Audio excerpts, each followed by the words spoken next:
Bonjour à toutes et à tous. Aujourd'hui, on se penche sur un morceau important de la grammaire française, la conjugaison au présent des verbes en ir et en heure. Bonjour. Oui, un sujet essentiel. Les sources qu'on a consultées sont parfaites pour, disons, décortiquer un peu ces formes verbales.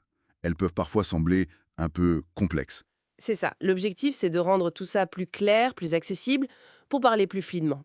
On va regarder les structures, quelques exemples clés, Exactement.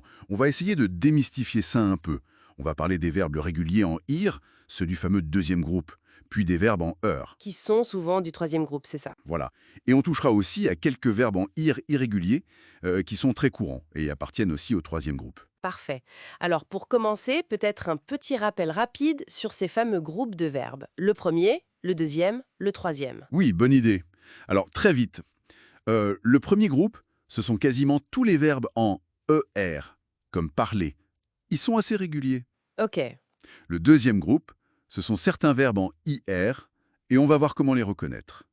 Et le troisième groupe, ben, c'est un peu le reste. Le groupe un peu fourre-tout, quoi. C'est un peu ça, oui. On y trouve les autres verbes en IR, les verbes en ER, en OR. Aujourd'hui, on se concentre donc sur ce deuxième groupe en IR et les verbes en ER. D'accord. Alors, allons-y avec ce deuxième groupe, les verbes en IR réguliers. Les sources prennent souvent finir comme exemple type. Oui, finir, c'est vraiment le modèle. La conjugaison, ça donne je finis, tu finis, il ou elle finit. Jusque-là, ça va. Mais c'est avec nous que ça devient intéressant. Nous finissons, puis vous finissez, et il ou elle finissent. Ah, ce fameux ils sont. C'est ça, la caractéristique principale. Exactement. C'est la signature, si vous voulez, du deuxième groupe.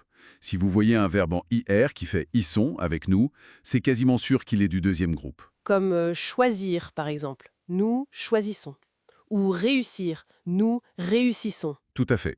Réfléchir aussi, nous réfléchissons. C'est une aide précieuse pour les identifier. Une phrase exemple, nous réfléchissons ensemble. Ou elle réussit toujours. Très clair, ce truc du ils sont. Passons maintenant au verbe en R.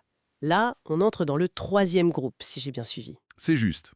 Et qui dit troisième groupe dit un peu plus de variété. Mais il y a des modèles quand même. Prenons vendre. Oui, vendre. Alors, je vends, tu vends, il, elle vend. Attention ici, le D est souvent muet à la fin. D'accord. Le D de vent. Oui.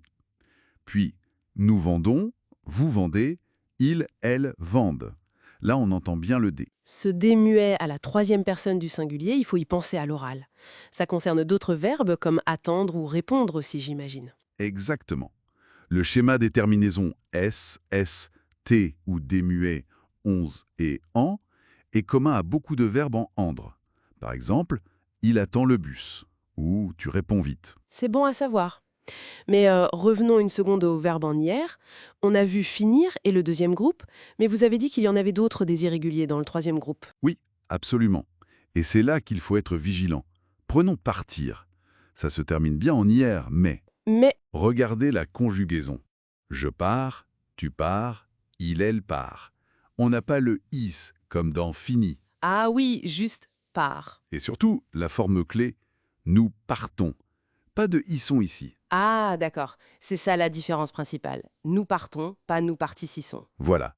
Donc partir est bien un verbe en ir, mais il appartient au troisième groupe.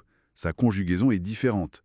Le radical reste part, mais les terminaisons sont s, s, t, ons et en. Je vois. Et il y a d'autres verbes courants qui suivent ce modèle de partir. Oui, plusieurs verbes très fréquents comme dormir, je dors, nous dormons, sortir, je sors, nous sortons, ou même sentir, je sens, nous sentons. Ils fonctionnent sur ce modèle sans le sont. D'accord. Comme dans je sors avec des amis ou elle dort déjà. C'est ça. Donc finalement, pour s'y retrouver avec tous ces verbes en hier, la super astuce, c'est vraiment de regarder la forme nous. Si on a ils sont, hop, deuxième groupe, type finir. Oui.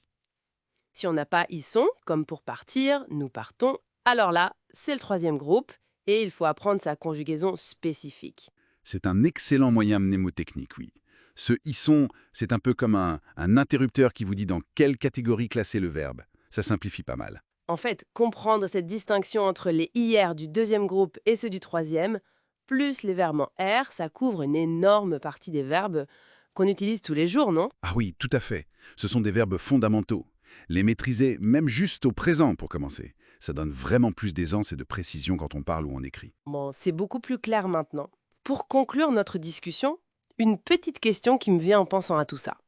Au-delà des règles qu'on apprend, comment est-ce que l'oreille, finalement, s'habitue à reconnaître ces terminaisons, à les intégrer pour que ça devienne naturel? Comment ça se passe dans la conversation de tous les jours?